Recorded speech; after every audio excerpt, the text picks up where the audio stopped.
قرآن مجید میں ارشاد فرمایا هل يستوي الذين يعلمون والذين لا يعلمون، کیا علم والے اور جن کے پاس علم نہیں ہے کیا وہ برابر ہیں؟ نہیں۔ کیا روشنی اور اندھیرا یہ دونوں برابر ہیں؟ نہیں۔ کیا زندگی اور موت یہ دونوں برابر ہیں؟ نہیں۔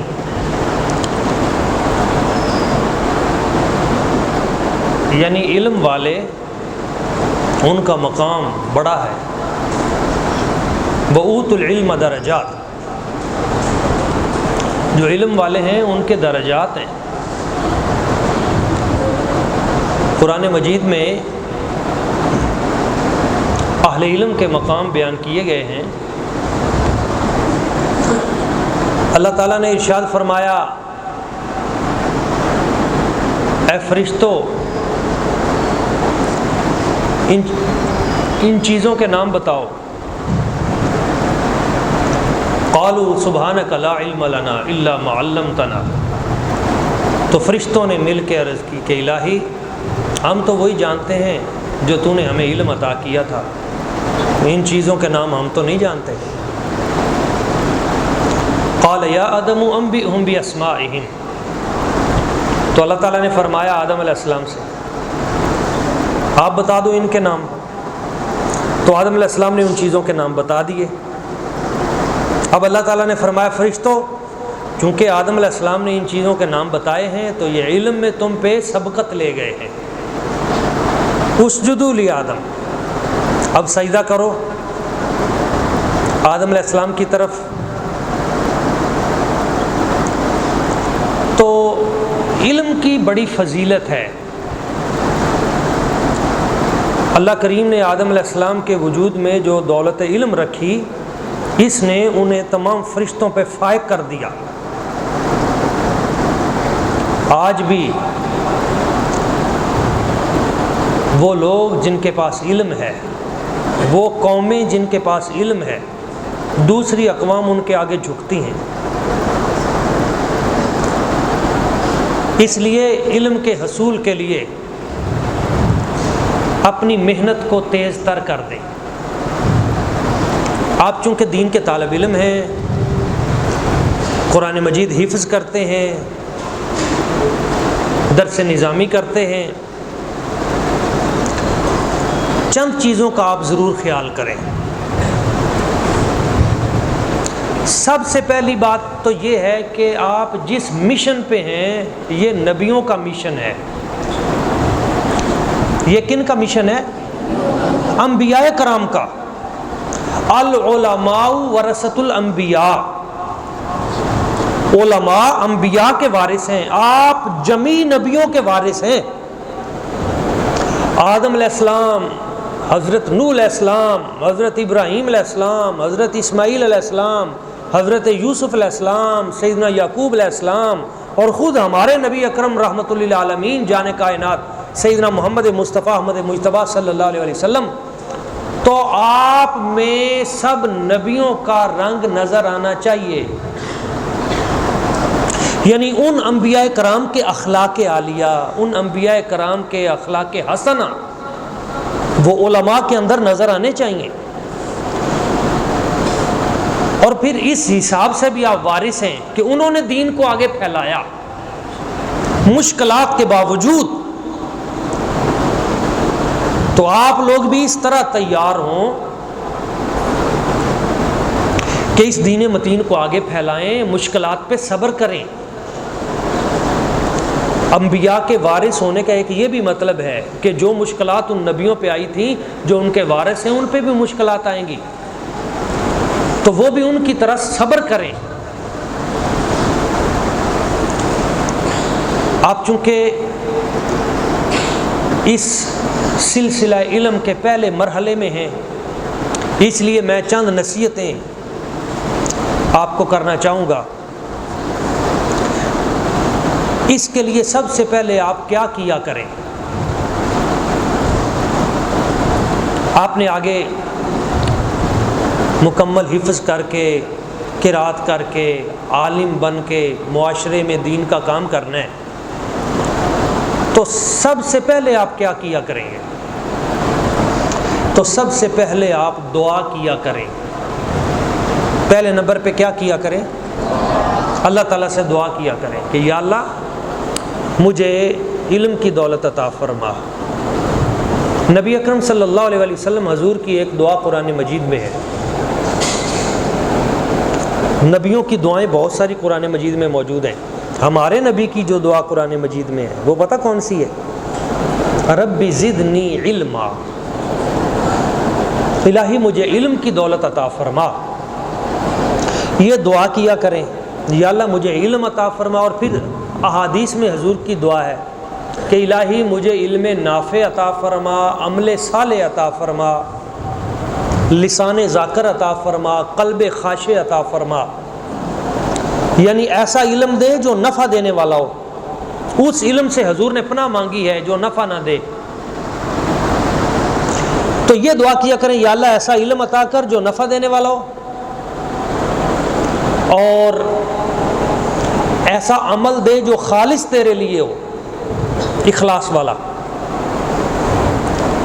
اور ایسی زبان دے جو ہر وقت تیرا ذکر کرتی رہے، اور ایسا دل مجھے دے جو ہر وقت تیری یاد میں، ہر وقت تیری یاد میں مستغرق رہے اور تجھ سے ڈرتا رہے۔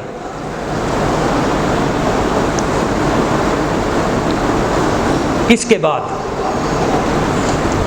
جب آپ نے دعا کر لی، اب دعا کے بعد آپ نے کیا کرنا ہے؟ دوسرا کام، جب آپ دعا کریں گے یا اللہ مجھے عالم بنا دے، مجھے حافظ بنا دے، میری منزل پختہ کر دے، مجھے کامیاب کر دے، تو ایک بار دعا سے بات نہیں بنے گی، بار بار دعا کرنی ہے، بار بار یہ دعا کریں گے، پھر قبول ہوگی، پھر آپ کا ذہن کھلے گا، آپ کا حافظہ مضبوط ہوگا، اللہ تعالیٰ آپ کو اپنے دین کے لیے چن لے گا۔ وہ دل دیکھتا ہے کہ بندہ مجھ سے مانگتا بھی ہے یا نہیں، بندہ اس رستے پہ چلنا بھی چاہتا ہے یا مجبوری میں ابے کے ڈر سے، گھر سے ڈنڈے سے ادھر آ جاتا ہے اس پریشانی میں۔ تو پہلے تو اللہ تعالیٰ یہ دیکھے گا، جب آپ دعا کریں گے تو اللہ تعالیٰ دیکھتا ہے کہ میرا بندہ واقعی مجھ سے دعا کر رہا ہے، یہ چاہتا ہے، دین کا کام کرنا چاہتا ہے۔ پھر اللہ تعالیٰ فرشتوں کی ڈیوٹی لگا دیتا ہے، فرشتوں اس بندے کے ساتھ تعاون کرو، اس کی منزل یاد کروانے میں اس کی مدد کرو، سبق پختہ کروانے میں اس کی مدد کرو، اس کا وقت جو ضائع ہوتا ہے اس وقت کو بچاؤ۔ تو پھر فرشتوں کی حفاظت میں آپ آ جائیں گے اور بڑی جلدی قرآن پاک حفظ کر جائیں گے، بڑی جلدی عالم بن جائیں گے جب آپ دعا کرتے رہیں گے۔ دعا کے بعد دوسرا کام کیا کرنا ہے؟ آپ دعا کر کے چھوڑ دیں، بات ٹھیک ہے میں نے دعا کر دی ہے، اب مجھے ادارے میں جانے کی ضرورت ہی نہیں ہے، یہ بھی نہیں ہے۔ دعا کے بعد دوسری چیز ہے محنت۔ اگر آپ محنت نہیں کرتے، جد و جہد نہیں کرتے، تو خالی دعا یہ ایسے دعویٰ ہی ہے، اس دعوے کے ساتھ دلیل بھی چاہیے۔ دین کے طالب علم کے لیے محنت بہت زیادہ ضروری ہے۔ آپ محنت کریں گے، آپ نے دوسرے لوگوں کو گائیڈ کرنا ہے، آپ نے دوسری پوری اقوام کا لیڈر بننا ہے، تو ان سے زیادہ محنت آپ کریں گے تو پھر ہی کامیاب ہوں گے نا۔ اب میں آپ کو بتا دیتا ہوں کہ اگر آپ حفظ کر رہے ہیں تو سب سے زیادہ آپ نے اپنے 2 وقتوں کی حفاظت کرنی ہے۔ 2 وقت جو ہیں ان کی حفاظت خاص طور پہ کرنی ہے۔ نمبر 1، مغرب سے لے کے سونے تک، مغرب سے لے کے سونے تک یہ جو وقت ہے اس کی حفاظت کریں۔ اس وقت جو چیز آپ کے ذہن پہ چل رہی ہوگی، جو چیز بھی چل رہی ہوگی، جب آپ صبح اٹھیں گے تو وہ تر و تازہ ہو کر سامنے آ جائے گی۔ صحیح ہے؟ اس وقت اگر آپ نے سبق یاد کر لیا، پھیرے دے لیے سب کو اچھے طریقے سے، صبح آپ جب تہجد کے وقت یا فجر کے وقت اٹھیں گے، وضو کر کے 1 پھیرا دیں گے، 2 3 آپ کو سبق یاد ہوگا۔ اگر آپ نے مغرب کا وقت گھر جا کر ویڈیو دیکھنے میں ضائع کر دیا، موبائل پہ آپ لگے رہے، ٹی وی پہ آپ لگے رہے، گیمیں کھیلتے رہے، تو وہ گیمیں کھیلتے کھیلتے ہی آپ سو جائیں گے۔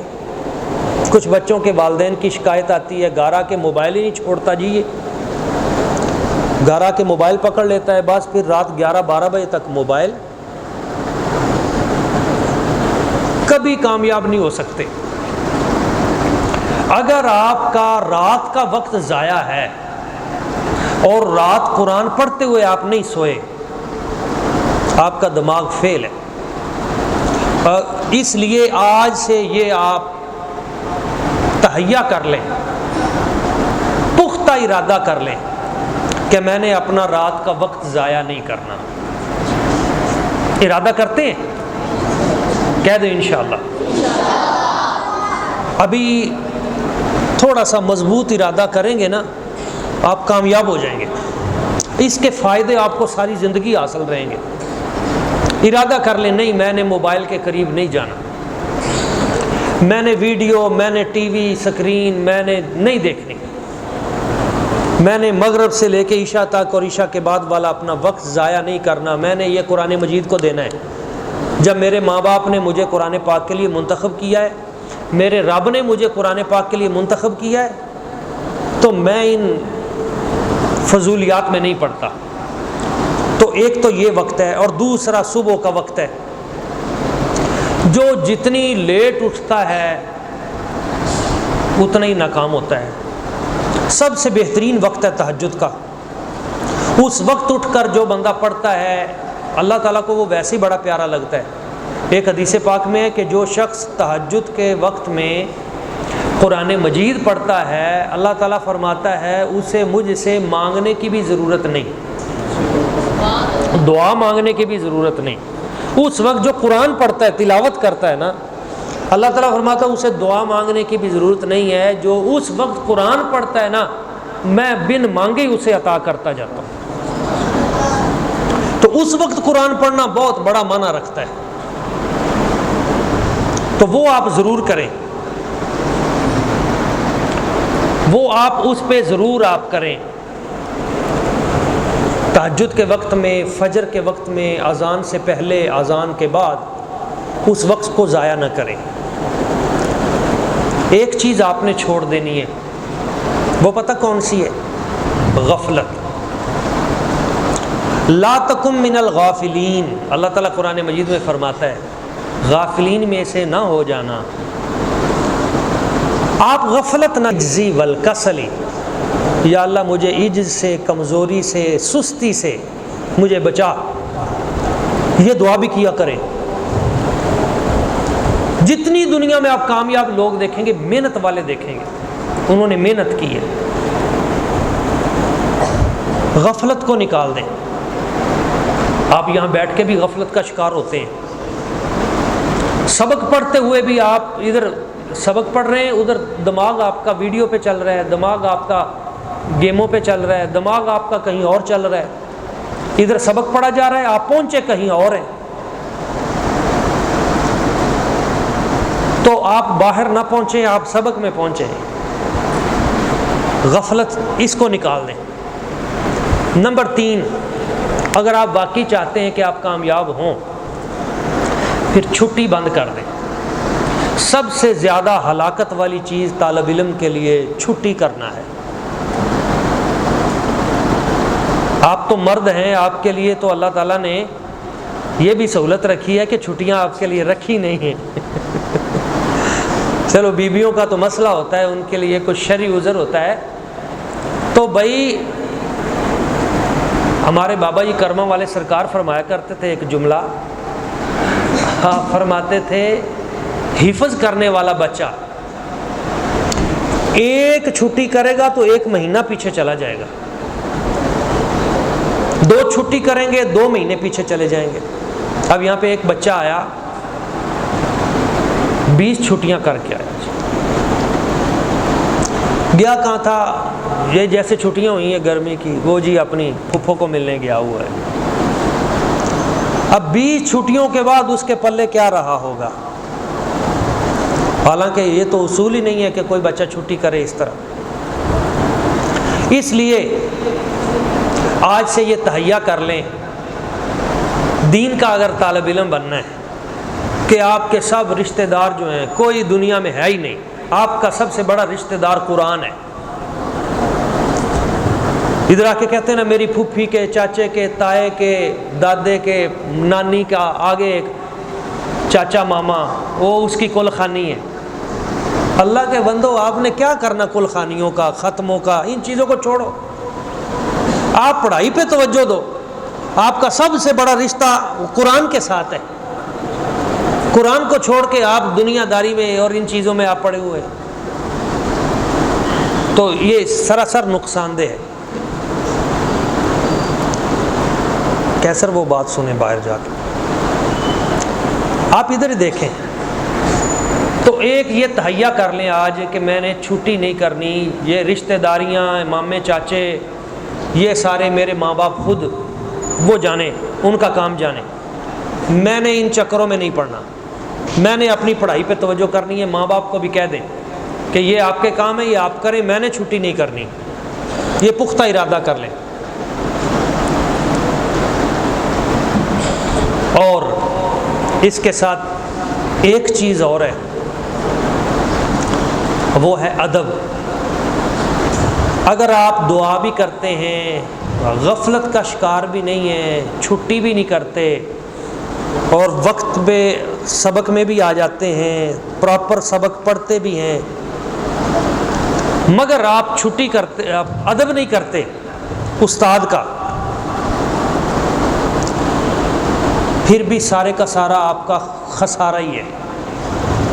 ادب کے بغیر کچھ نہیں ہے۔ دو چیزوں کا ادب بہت ضروری ہے، ایک قرآن کا ادب، اور ایک جو رشتے اللہ تعالیٰ نے ادب کے لیے بنائے ہیں ان کا ادب۔ مثلا استاد کا ادب، والدین کا ادب، بڑوں کا ادب۔ قرآن کا ادب کیا ہے کہ قرآن کو ادب سے رکھیں، چومیں، پڑھیں، احتیاط سے بند کریں، ایک یہ ادب ہے۔ ایک دوسرا قرآن کا ادب ہے، وہ اس سے بھی اہم ہے، وہ پتہ کیا ہے؟ وہ ہے کہ قرآن کو دھوکہ نہ دیں۔ کیسے بھلا؟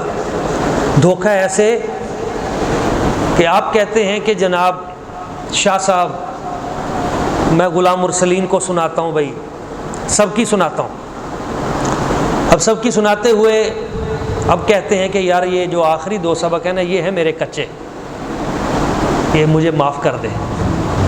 پھر تو میرا یار ہے نا، وہ بھی کہتا ہے ٹھیک ہے ٹھیک ہے، دوستی۔ یہ دوستی نہیں، یہ دشمنی ہے، یہ آپ نے دشمنی کی ہے اس سے۔ اب اس کا وہ جو سبکی کا ساتھ والا سبق وہ کچا رہ گیا، وہ ساری زندگی کچا رہے گا۔ یہ بات پلے باندھ لو، اگر آپ کا سبق کچا ہے تو آپ کی سبکی کچی، سبکی کچی ہے تو منزل کچی، سبق پکا ہے تو سبکی پکی کی۔ تو اس اصول کو آپ بنیادی طور پہ ذہن میں رکھیں کہ آپ نے ادب کرنا ہے، قرآن مجید کو دھوکہ نہیں کر دینا۔ اور پھر کچھ بچوں کی یہ عادت ہوتی ہے کہ انہوں نے روزانہ منزل جو ہے نا، اب پتہ ہے کہ استاد کے پاس تو بہت سارے بچے ہیں، تو انہوں نے منزل روزانہ اماں پارا ہی سنانی ہوتی ہے، ادھر سے گھوم کے اماں یتسالون، ادھر سے، یہ بھی اپنے آپ کو دھوکہ ہے۔ اور تیسرا دھوکہ قرآن کے ساتھ یہ ہے کہ آپ منزل سناتی تھوڑی سی ہیں، آدھا پارا سنا دی، اب آپ کے 25 پارے ہو گئے ہیں، 25 پارے، اور منزل آپ آدھا پارا سنا رہے ہیں، تو 2 مہینے بعد جا کے آپ کی باری آئے گی کہ آپ جو طالب علم ہیں قرآن پاک کے حفظ کے، یہ قرآن مجید کو دھوکہ نہ دیں۔ سب کی اگر آپ کی کچی ہے تو آپ استاد سے کہیں کہ میرے ساتھ تعاون کریں، استاد آپ کے ساتھ تعاون کرے گا، اس کو آپ ایک ایک سبق کر کے نکال لیں، لیکن اس کو کچی چھوڑ کر نہ جائیں۔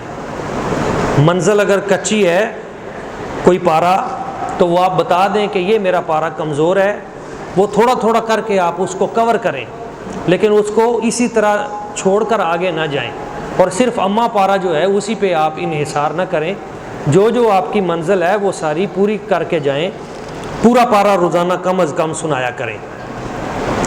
اور تیسری چیز جو ہے وہ ہے کہ آپ مطالعہ ضرور لیں، یہ جو آگے سبق لینا ہوتا ہے وہ ضرور لیں، ابتدائی جو بچے ہوتے ہیں شروع میں وہ تو ظاہر ہے کہ استاد ان کو پڑھاتا ہے، وہ پڑھتے ہیں، جو بڑے طالب علم ہوتے ہیں وہ خود پڑھتے ہیں، استاد سنتا ہے۔ بعد میں آپ کہیں کہ نہیں اب مجھے اس کی ضرورت نہیں ہے، یہ نہ کریں، کیونکہ آپ کا جو تلفظ ہے اور جو مخارج ہیں یہ مطالعے میں ہی ٹھیک ہوں گے، مطالعے کے بغیر ٹھیک، اس لیے آپ نے مطالعے پہ خصوصی توجہ دیں۔ اور سب سے زیادہ غلطی جو ہوتی ہے نا وہ پتہ کون سی ہے؟ وہ حروف مدہ کی غلطی ہے۔ آپ چونکہ حفظ کے طالب علم ہیں، آپ کے حروف مدہ کی غلطی قیامت تک ایسی رہے گی۔ ایک غنہ، اظہار، ادغام، اقلاب، اخفا، اس پہ پوری توجہ دیں۔ لیکن اس سے بھی زیادہ اہم بڑی جو غلطی ہے وہ حروف مدہ کی ہے۔ آپ حروف مدہ کو کھینچتے نہیں ہیں جس جگہ پہ، نتیجہ کیا نکلتا ہے کہ وہ اسی طرح بغیر حروف مدہ کے آپ وہ پڑھ جاتے ہیں، یا جہاں پہ حروف مدہ نہیں ہوتا وہاں پہ حروف مدہ کر دیتے ہیں۔ لم یالد، ہم کئی بچوں کو سنا ہے قل واللہ احد اللہ الصمد، لم یالد، اب یہاں پہ وہ یا کے اوپر حروف مدہ نہیں تھا، اس نے کھینچ دیا۔ ولم یولد، اب یو پہ مدہ کرنا تھا وہ چھوڑ دیا۔ ولم یکن اللہ کفوا احد، اب اس لام کو بلا وجہ کھینچ دیا، وہاں پہ مدہ بنا دیا۔ تو یہ غلطی نکلتی ہے مطالعہ میں۔ یہ اساتذہ کرام کی بھی ذمہ داری ہے کہ وہ حروف مدہ پہ خاص طور پہ طالب علم کی توجہ دلائیں، اور اس کے ساتھ ساتھ حروف حلقی جو ہیں وہ اپنے ان کو ٹھیک کریں، اور دیگر جو قاعدہ اچھے طریقے سے آپ کو تیار ہونا چاہیے۔ اس طرح آپ لوگوں کے لیے ایک اہم چیز جس کی کمی ہوتی ہے، اب میں نے کل دیکھا، اتوار کا دن تھا، تو چلیں جو بچے دور دور سے آتے ہیں ان کے متعلق تو یہ گمان کیا جا سکتا ہے کہ انہوں نے نماز اپنے اپنے علاقے میں مسجدوں میں پڑھی ہوگی۔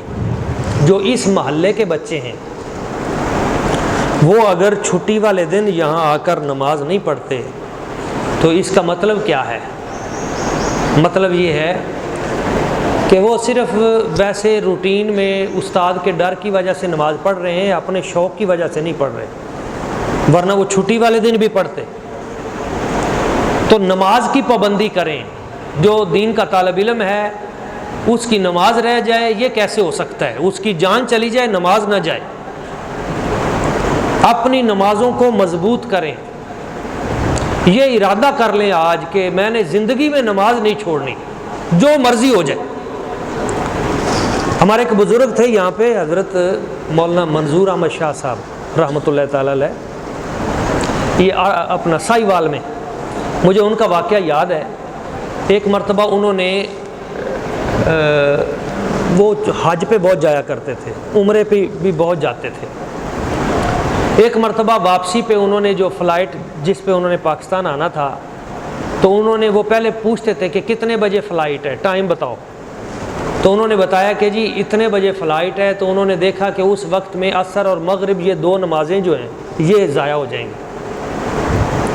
انہوں نے کہا نہیں، ایسے ٹائم کی فلائٹ دیکھو جس میں میری نماز نہ رہ جائے۔ انہوں نے کہا جی پھر 2 دن ہمیں لیٹ کرنا پڑے گا، اس میں فلائٹ فجر کی نماز کے بعد ہے، وہاں ہم ظہر کے وقت پہنچ جائیں گے، لیکن اس کا 40,000 روپیہ زیادہ دینا پڑے گا۔ اس دور میں 40,000 بہت بڑی رقم تھی، بہت بڑا۔ ایک تو وہاں پہ ہوٹلوں کا کرایہ بنے گا، ایک وہاں پہ فلائٹ کا، اور اس طرح انہوں نے کہا کوئی بات نہیں ہے، وہ 40,000 زیادہ کرو لیکن میری نماز نہیں رہنی چاہیے۔ یہ ہمارے قریب کا واقعہ ہے۔ اس طرح ہمارے اکابرین کا، بزرگوں کا، مجھے یاد ہے بچپن کا ایک واقعہ، میں والد گرامی کے ساتھ ہم سفر پہ تھے اور واپسی پہ پتہ نہیں کس جگہ پہ تھے، تو نماز کا ٹائم ہوا تو آپ ہمیں گاڑی میں چھوڑ کے آپ نماز پڑھنے چلے گئے اور گاڑی آگے چلی گئی، تو بعد میں خیر آپ مل گئے۔ تو نماز جو ہے نا، اس کی آپ ارادہ کر لیں کہ میں نے نماز نہیں چھوڑنی، اس کی برکت سے آپ کا حفظ بھی مضبوط ہوگا۔ اس طرح ایک اور چیز ہے دین کے طالب علم کے لیے، آپ اپنی نیند پوری کریں۔ اگر آپ رات کو ویڈیو دیکھتے رہتے ہیں، ٹی وی دیکھتے رہتے ہیں، گھر میں جا کے سوتے نہیں ہیں، باتیں کرتے رہتے ہیں، گپیں، اور رات 12 بج جاتے ہیں، تو جو آپ کے سونے کا صحیح وقت تھا وہ ضائع ہو گیا۔